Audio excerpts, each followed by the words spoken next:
ಜೀವನದ ಸೂತ್ರದ ದಾರ ನನ್ನ ಕೈಯಲ್ಲಿದೆ ಎಂಬುದನ್ನು ಮಾತ್ರ ಮರೆಯದಿರು. ಮುಂಬೈಗೆ ಹೋದ ಪ್ರಕರಣದಲ್ಲಿ ತಂದೆ ಮಗ ಇಬ್ಬರು ನನ್ನ ಮೇಲೆ ಮಾಡಿದ್ದ ಅನುಮಾನಕ್ಕೆ ಮಮತೆಯಿಂದ ಮಾತನಾಡಿಸಿ ಕೊನೆಗಾಣಿಸಬಿಟ್ಟೆ. ಆದರೆ ನನ್ನ ಬುದ್ಧಿ ಚಾತುರ್ಯತೆಯಿಂದ ತಂದೆ ಮಕ್ಕಳ ಮಧ್ಯದಲ್ಲಿ ಒಂದು ಮೋಸದ ಯಜ್ಞ ಕುಂಡವನ್ನು ಎಬ್ಬಿಸಿ ಅದರಲ್ಲಿ ಅವರನ್ನು ನೂಕಿ ನಾ ಕಡೆಗಾಡುವ ಕುರುಕ್ಷೇತ್ರದ ಶಕುನಿಯಂತೆ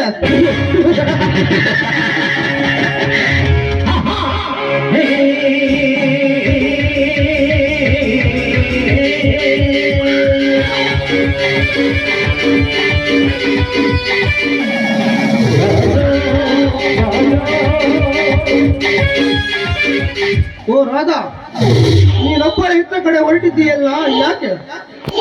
ಮನೆಯಲ್ಲಿ ಯಾರು ಇರಲಿಲ್ಲ ಮ್ಯಾನೇಜರ್. ಪೇಟೆಯಲ್ಲಿ ಸ್ವಲ್ಪ ಕೆಲಸ ಇತ್ತು, ಹಾಗಾಗಿ ಹೊರಟಿದೆ. ನನ್ನನ್ನ ತಡೆದ ಯಾಕೆ ನಿಲ್ಲಿಸಿದ್ರಿ? ರಾಧಾ, ನಿಜ ಹೇಳಬೇಕೆಂದರೆ ಏನು ಅರಿಯದ ನಿನ್ನ ಬಾಳು ನೌಕೆಯನ್ನು ಕಂಡು ನನಗ್ಯಾಕೋ ವ್ಯಥವಾಗುತ್ತದೆ. ಕಾಗೆಗಳ ಗುಂಪಿನಲ್ಲಿ ಕೋಗಿಲೆಗೆ ಸ್ಥಾನ ಅಂತ ಒಬ್ಬನೇ ವಿಚಾರಿಸಿದೆ ಅಷ್ಟೇ.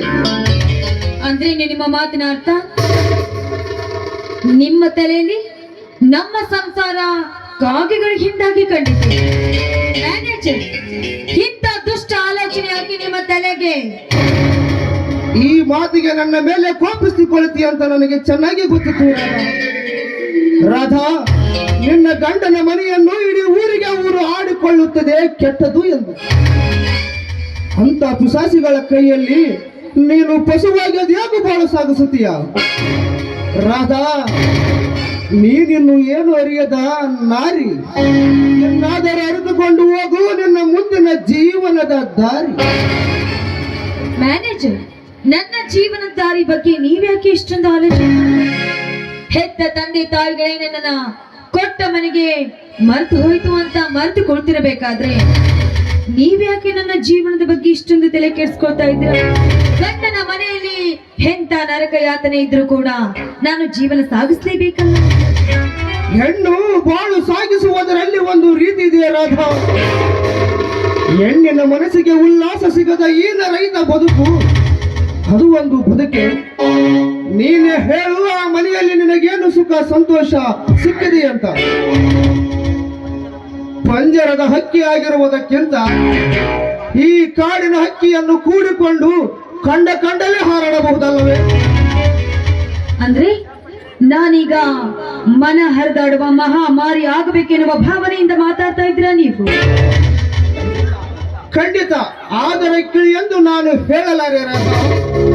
ಮುಡನ ಜಡಿ ಅಡಿದ ಮುಡಿದ ಧೂಳದ ಹೂವಾಗಿ ಬಾಡಿ ಹೋಗುವುದಕ್ಕಿಂತ ನಲಿದಾಡುವ ಈ ನಲ್ಲನನ್ನು ಕುಡಿದಾಡು ರೆಕ್ಕೆ ಬಿಚ್ಚಿದ ಹಕ್ಕಿಯಾಗಿ ಹೃದಯದ ವಿರಹದ ವೇದನೆಯನ್ನು ತಾಳಲಾರದೆ ಬರಲುವೇಕೆ? ಒಲಿದು ಒಂದಾದರೆ ಈ ನಿನ್ನ ಬಾಳೆ ಹಾಲು ಸಕ್ಕರೆ. ಒಪ್ಪುವೆಯಾ ಈ ಮಾತಿಗೆ? ವಿಕ್ರಮ್, ಹೃದಯ ಎರಳಿ ಕರಗುವಂತೆ ಮಾತನಾಡುವ ಈ ನಿಮ್ಮ ಚಾತುರ್ಯತೆಯನ್ನ ನಾನು ಅರಿತುಕೊಂಡೆ ವಿಕ್ರಮ್. ಆದ್ರೆ ಏನ್ ಮಾಡುವುದು? ಬೆಂಗಳೂರಿನಲ್ಲಿ ಕಾಲೇಜ್ ಕಲಿತಿರ್ಬೇಕಾದ್ರೆ ರಮೇಶ ನಾನು ಇಬ್ರು ಒಬ್ರಿಗೊಬ್ರು ಪ್ರೀತಿಸಿ ರಿಜಿಸ್ಟರ್ ಮ್ಯಾರೇಜ್ ಕೂಡ ಆದ್ವಿ.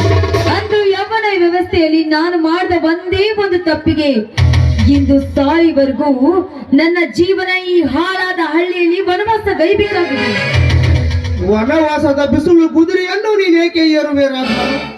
ಮನ ಬಿಚ್ಚಿ ಒಲಿದು ಒಂದಾದರೆ ಈ ಮನದಿನಿಯನ್ನೇ ನಿನ್ನ ಜೀವನದ ನಾಂದಿಯಾಗುತ್ತಾನೆ.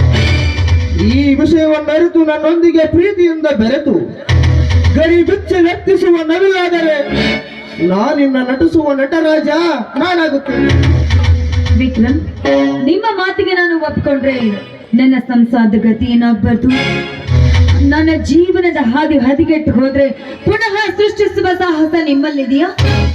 ನಡು ನೀರಿನಲ್ಲಿ ಕೈ ಬಿಟ್ಟು ಅಪಾಸ್ಯ ಮಾಡುವ ಮತಿ ಹೀನ ನಾನಲ್ಲ ರಾಧಾ. ಈ ವಿಕ್ರಮ ಆಡಿದ್ದೆ ಮಾತು, ಕೊಟ್ಟಿದ್ದೇ ವಚನ. ಈ ಮಾತಿಗೆ ಏನಾದರೂ ನಾ ತಪ್ಪು ನಡೆದರೆ ಈ ನಿಸರ್ಗದಾಣೆ ಆಯ್ತೆ. ನೋಡಿ ವಿಕ್ರಮ್, ನಮ್ಮ ಮನೆಯವರ ವಿಷಯ ನಿಮಗೆ ಗೊತ್ತಿದ್ದು ಮಾತೇ ಇದೆ. ಮೇಲಾಗಿ ನಮ್ಮಿಬ್ಬರ ಪ್ರೀತಿ ಆಟ ನನ್ನ ಮನೆಯವರಿಗೆ ಏನಾದ್ರೂ ಗೊತ್ತಾದ್ರೆ ನನ್ನ ಪ್ರಾಣಕ್ಕೆ ಆಪತ್ತು. ಕತ್ತೆ ಮುಚ್ಚಿ ಎಷ್ಟು ದಿನ ಅಂತ ಮುಚ್ಚಿಡ್ಲಿಕ್ಕೆ ಆಗುತ್ತೆ ಈ ಪ್ರಣಯದ ಪ್ರಸಂಗ?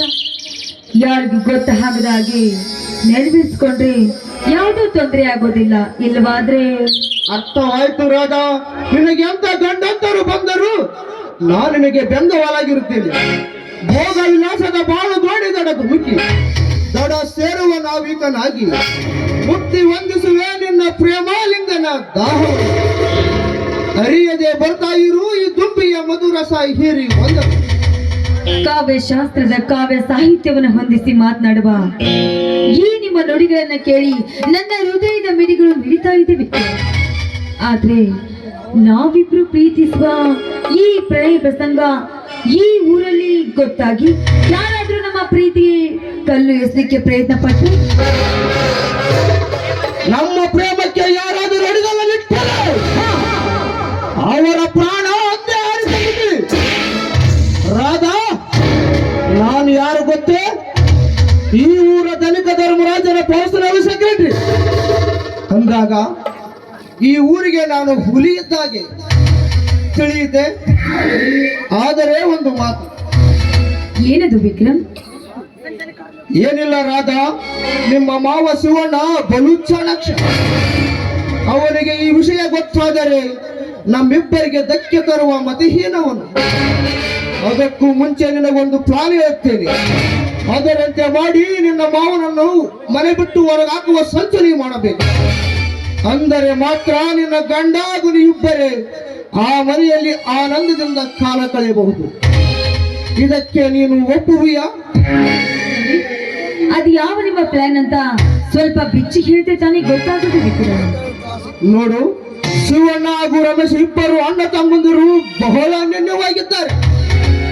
ಹೀಗಿದ್ದಾಗ ಅವರಿಬ್ಬರ ಮಧ್ಯದಲ್ಲಿ ಕದನವಾಗುವಂತೆ ನೀನೊಂದು ಚಿಕ್ಕ ನಾಟಕ ಮಾಡ. ಏನಾದರೂ ಉಪಾಯ ಮಾಡಿ ನಿನ್ನ ಗಂಡನಿಂದ ಶಿವಣ್ಣನ ಮೇಲೆ ಅನುಮಾನ ಬರುವಾಗೆ ನೀನು ನಡೆಸಬೇಕು. ಆ ದೃಶ್ಯವನ್ನು ನಿನ್ನ ಗಂಡ ಕಣ್ಣಾರೆ ನೋಡಬೇಕು. ಆವಾಗ ಅವರಿಬ್ಬರ ಮಧ್ಯದಲ್ಲಿ ಕಲಾದ ಬೆಂಕಿ ಎದ್ದೇ ಹೇಳುತ್ತದೆ. ಆವಾಗ ಶಿವಣ್ಣ ತಾನೇ ಮನೆ ಬಿಟ್ಟು ಹೋಗುತ್ತಾನೆ. ಆಮೇಲೆ ನೋಡು ನಿನ್ನ ಜಾಣ್ಮೆಯ ಚಾತುರ್ಯತೆ. ಶಭಾಷ್, ನಿಮ್ಮ ಮಾತು ನಿಜ ವಿಕ್ರಮ್. ಇವತ್ತೇ ಆ ನನ್ನ ಮಾವ ಶಿವಣ್ಣ ನನ್ನ ಪ್ರೀತಿಗೆ ಅಡ್ಡ ಆಗ್ತಾ ಇದ್ದಾನೆ. ಅದಕ್ಕೋಸ್ಕರ ಇವತ್ತೇ ಬಲತ್ಕಾರದ ಬಲೆಯನ್ನ ಬೀಸಿ ಸುಳ್ಳು ಪಟ್ಟವನ್ನ ಕಟ್ಟಿ ಮನೆಯಿಂದ ಹೊರ ತಳ್ತೀನಿ. ಆದ್ರೆ ನನ್ನ ನಾದಿನಿ ಒಬ್ಬ ಜ್ಯೋತಿ ಇದ್ದಾಳಲ್ಲ, ಅವಳನ್ನ ಮನೆಯಿಂದ ಹೊರ ತಳ್ಬೇಕಿನ್ನುವ ಬಗ್ಗೆ ನನಗೆ ಗೊತ್ತಾಗ್ತಾ ಇಲ್ಲ. ಆ ಜ್ಯೋತಿಯ ಬಗ್ಗೆ ನೀನೇನು ತಲೆ ಕೆಡಿಸಿಕೊಳ್ಳಬೇಕಾಗಿಲ್ಲ ರಾಧಾ. ನಮ್ಮ ಧನಿಕ ಧರ್ಮರಾಜನ ಮಗ ವಿಜಯನೊಂದಿಗೆ ಮದುವೆ ಮಾಡುವುದಾಗಿ ನಿನ್ನ ಗಂಡ ಹಾಗೂ ಶಿವಣ್ಣ ಧನಿಕ ಧರ್ಮರಾಜರ ಮನೆಗೆ ಬಂದು ಮದುವೆಯ ಮಾತು ಕೂಡ ಮುಗಿಸಿಕೊಂಡು ಹೋಗಿದ್ದಾರೆ. ಇದೇ ತಿಂಗಳು ಕೊನೆಯ ತಾರೀಕು ವಿಜಯ ಹಾಗೂ ಜ್ಯೋತಿಯರ ಮದುವೆಯನ್ನಿಟ್ಟುಕೊಂಡಿದ್ದಾರೆ.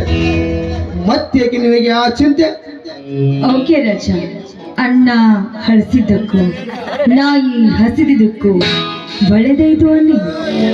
ಆ ಜ್ಯೋತಿ ಒಬ್ಳು ಮದುವೆ ಆಗಿ ಮನೆ ಬಿಟ್ಟು ಹೋದ್ಲು ಅಂದ್ರೆ ನಾನೇ ಆ ಮನೆ ಮಹಾರಾಣಿ. ಮಹಾರಾಣಿಯ ಮನಸ್ಸಿಗೆ ಆನಂದ ಸಿಕ್ಕಾಗ ಈ ಮಹಾರಾಜನಿಗಿಷ್ಟು ಅಂಚಿಸುವ ಸುಂದರಿ ನೀನಾಗುವ ನನ್ನ ರಾಣಿ. ಓಕೆ ರಜಾ.